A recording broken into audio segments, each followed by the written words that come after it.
வணக்கம். ஒரு காவலாளியின் உருக்கமான கதை. இந்த காவலாளியின் இல்லத்தில் கொஞ்சம் வெளிச்சம் கிடைக்க குடும்பத்தை மறந்து கும்மி இருட்டில் கண்விழித்து நடப்பவன் இந்த காவலாளி.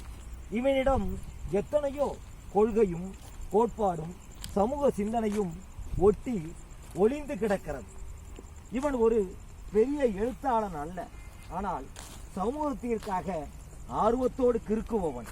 இவன் சிறந்த பேச்சாளன் அல்ல, ஆனால் சமூக நீதிக்காக ஒலிபெருக்கியில் உரக்க குரல் கொடுப்பவன். வறுமையோடு குடும்பம் நடத்தும் இவன் பொறுமையாய் தமிழை போற்றி வணங்குபவன். சுற்றி நின்ற சொந்தங்கள் காலை வாரிவிட்டாலும் கணக்கற்ற தோழர்களின் கைத்தட்டல்களையும் வாழ்த்துக்களையும் கனிவாய் பெற்றவன். இவனிடம் மயக்க வந்த மதுவும் ஆசையாய் வந்த புகையும் கவர்ச்சியாய் வந்த காதலும் நெருங்க முடியாமல் சுருங்கிய முகத்தோடு தோல்வியோடு திரும்பியது. தமிழ்நாடு முழுதும் தாராளமாய் பரிசுகளை பெற்ற இவன் வீட்டில் மட்டும்